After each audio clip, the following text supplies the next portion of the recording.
Okay, this is a reaction video. This is the Girl Gone London.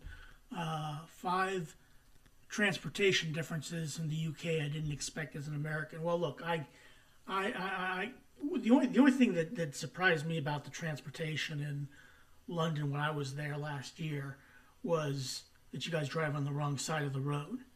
And that actually, I figured that out. I mean, I knew that already. I was aware that you guys drive on the left side of the road where we drive on the right side.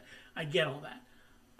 But it was when I got in the cab after I landed at Heathrow and started riding around. There were certain differences that I noticed. Like one of the things is, which I liked, was the light change. Before it went to green, I think it like went to yellow and green. The lighting was different, but I'm very curious to see what she has to say about it. I enjoyed driving when I was in London, riding around when I was in London, but let's see what she has to say. Hi and welcome back to the Girl Gone London channel. If you're new here, my name is Kaylin. I'm a dual UK and US citizen, and in this video, I'm talking about 5 transportation differences that I didn't expect when moving to the UK from America. This video is brought to you by Squarespace, the all-in-one platform that makes it easy to create beautifully designed websites for your business, interests, products, and more. Now, the first transportation difference on my list is that buses in the UK are actually reliable and they feel a lot safer than in the US. I don't know if I agree with that. I've driven buses on many times in the United States and never, they were reliable. When I was in Seattle, they were reliable there. When I was in Dallas, they were reliable there. I've never had a problem with the American buses, but let's see, I didn't ride a bus in London, so I really couldn't compare. But I never had trouble with the United States buses.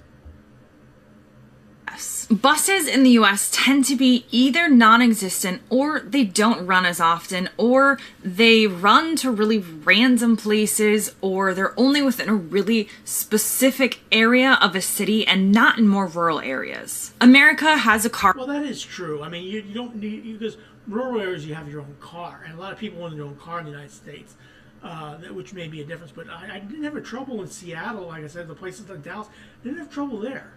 Our culture, as many people know, and so that means that public transportation, like buses, just aren't as prioritized. But when I moved to the UK, I was, of course, maybe surprised by things like London buses that seem to run like clockwork and very efficiently, but I was also more surprised by how many buses you can find in suburban and even rural areas. Yeah, that would surprise me, because we don't have buses in rural areas.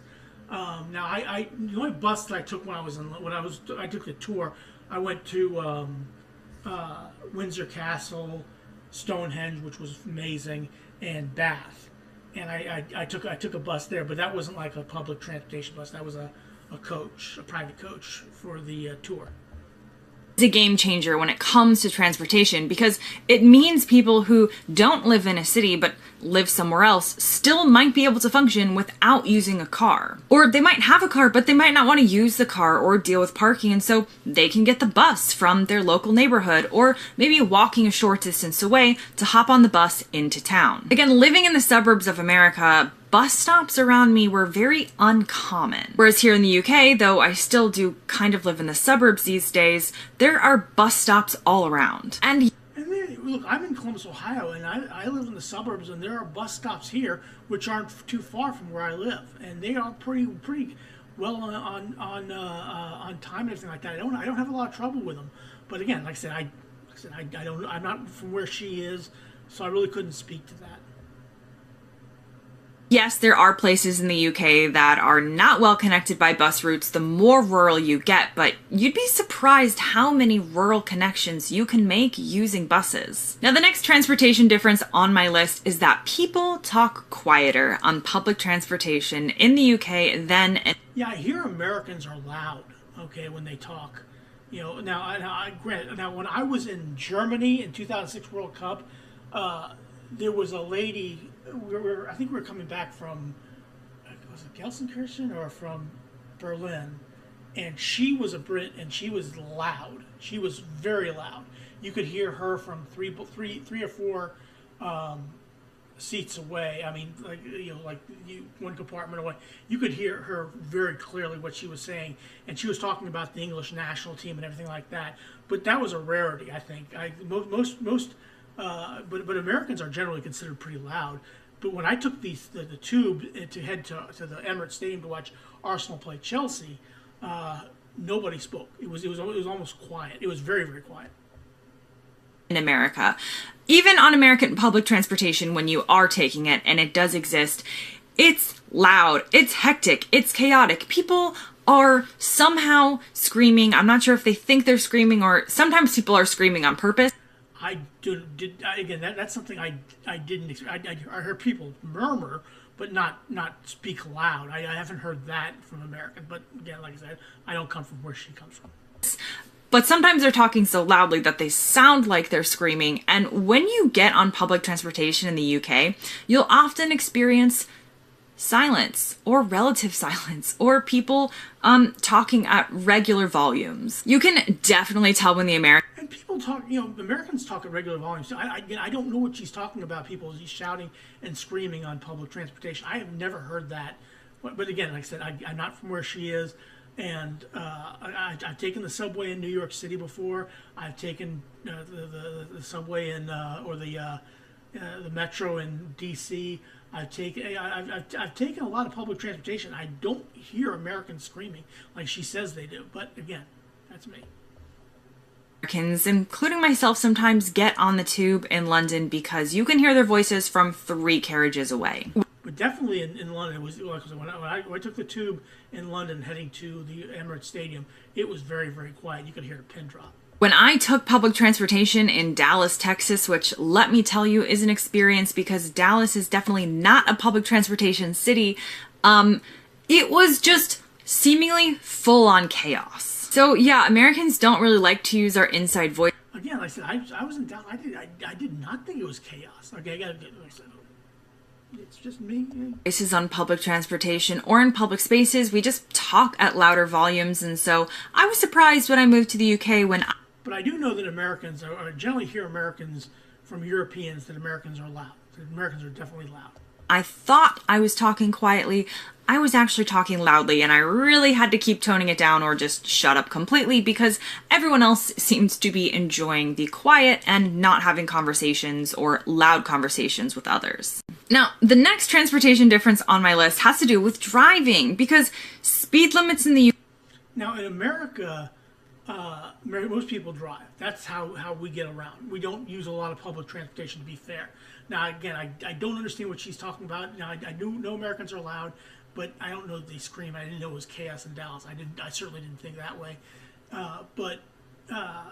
Yeah, most people drive in America. UK are shown a little bit differently than in the US, and I don't mean the actual speed limits, they do differ a bit, but what I mean is the concept of speed limits, and follow me here. Speed limits in the UK are obviously the maximum speed limit, but there are a lot of roads that are posted at something like 60 miles an hour where you really should not be doing that speed on that road. Maybe in some stretches of... Yeah, I think that I saw correct me if I'm wrong, but in London, when I saw the speed limit, it was like a circle and it had like a number there. And I think that was the speed limit, or that you could go. But again, I really wasn't there that long. I was only there 5 days. I didn't do a lot of traveling around. I used the tube I took Uber a couple times. I took the tube and I took a coach. But that I think the speed limit was posted that way. I think that's how it was done. The road, this would be safe, but in other stretches where there's tight corners or the road narrows, 60 miles an hour is not safe at all. And so in this way, you're saying to the driver, 60 miles an hour is the absolute maximum, but you need to decide for yourself and for other users of the road what you can take this road at safely. The driver is given, in some ways, more autonomy when it comes to speed limits in the UK, in the sense that each section of that road might not signpost it down to 20 or back up to 40, 60, 30. And yeah, that is true. In the United States, you have places where it's like 35, then 60, then 35, 45. but not a whole lot. Not as much as you might think. Not as much as she may be saying there. But yeah, I get what she's saying. It's just one speed limit, but you need to use your discretion about how you're going, because if you're going through curves and something like that, I get that. Moving along, it just says the maximum is 60, but don't be stupid. You passed your driving test. You shouldn't be going 60 around a really tight corner. You need to slow down. In America, I feel like it's less up for interpretation. We wouldn't necessarily have a road with a 60 mile an hour that they wouldn't expect you to take at that for most of the road. And so this comes down to kind of differences. But that's really the same. It's really the same. It doesn't matter in the United States, because you use your discretion, okay? Even if it says 60 miles an hour, it's going through a curvy road, nobody's going to drive that at 60 miles an hour. It's just, you use your own discretion, okay? And yeah, you might have somebody riding your tail or something like that. That happens. But for the most part, it's pretty much use your discretion. The person in front of you, just give them an amount of space and let them let them navigate it, and you just follow. When it comes to driving, of giving responsibility to the driver and making sure that the driver kind of just follows what is posted, and giving responsibility to authorities or people who have already determined what the safe speed limit is. Speaking of roads, that's the next difference on my list, because growing up in suburban Florida, I had never even encountered a road that did not have at least 2 lanes, one going in each direction, and a road with only 1 lane going in each direction in Florida was definitely seen as something for more rural areas. I was used to lanes with like 4 or 5 lanes across. Yeah, I mean, that was one thing in Britain. Is when the farther you get out of the city, you have just like 1 lane. It was different.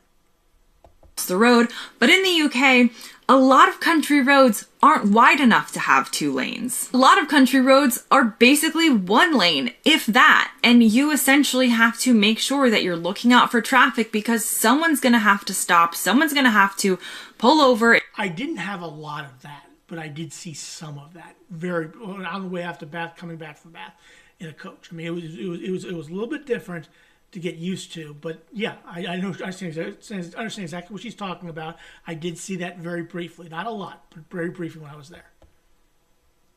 Into a bush or into a lay-by or something in order to keep the traffic flowing. And when you learn to drive in the UK as an American, this really stands out as something that you're not used to. I'm just used to there being a lane and I can follow it, and someone might pass on the other side, but there's room for both of us. There's a lot more judgment that has to happen in the UK of how much room do we really have? Do we both have room to cross each other at the same time, or is one of us going to have to wait? It depends on the part of the road, the size of the car, your confidence, and all of these different things that I wasn't used to as an American. And the last transportation difference on my list was I was surprised that train travel in the UK is a very popular form of transportation.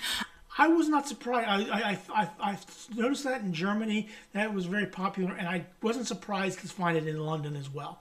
It made sense, because look, I was at a hotel, and the station I went to was Vauxhall. Okay, that's what the station was called. It was about maybe, I don't know, a couple blocks away from where I was staying, and it was pretty. It made sense. If I was living in London, I would probably take the tube. That's how I probably would do it. I was used to train travel in cities or maybe just outside a city, so I knew that people commuted into New York City from surrounding train stations. That was obvious to me. And Chicago as well. But when it comes to intercity train travel or going... Oh, she's talking about intercity. Yeah, that was something that was interesting in Germany as well. Is like we stayed in Frankfurt and we went to Berlin, Gelsenkirchen, Kaiserslautern, Cologne. You took a train. You just went to the train station, just took a train. And so yeah, that's something that's well known in Europe, because in the United States, if you're going from city to city, you're generally driving a car. Okay, that's how you're doing it. From somewhere like Orlando to Atlanta, you wouldn't do it by train. There are trains in the US that do offer these services, but they're not very well used, they're not very fast, they're not very well linked. Well, in trains in the United States, you can take an Amtrak train, but it's at their schedule. You have to show up when they want you to. It's not like every 15 or 20 or 30 minutes or something like that. It's basically once a day, and you show up whenever they want. Yeah, she's absolutely right about that. And they are considered a lesser option than driving. Whereas in the UK, train travel between cities like London and Edinburgh, or honestly like London and most places, but train travel between cities is very common. A lot of times you don't need a car to do an entire UK adventure because it is so well linked. This is the country that invented the railways, and even though they have gotten rid of some of them over the years and there have been changes, rail travel in the UK is still extremely popular, extremely safe, and extremely well used. Yeah, it's something you would think they would do in the United States a lot more, but they don't. Okay, if I'm in Columbus and I want to go to Cincinnati, I'm driving, because you can't take a train from Columbus to Cincinnati. You have to drive it. Okay, if you're going from Columbus to Chicago, you have to drive it. Okay, that's just how it's done in the United States. Train travel in England, between, if I wanted to go to Bath, I could have taken a train to Bath. If I wanted to go to Manchester or to Leeds or up to Edinburgh, I could take a train. I get that. Okay, but that's just different between the United States and Europe for the most part. But hey, this is Girl Gone London, 5 transportation differences in the UK. She didn't expect it's an American, but hey, please click like, share, and subscribe for her as well as for me. I would appreciate it. Have a good rest of your day, and thanks for watching.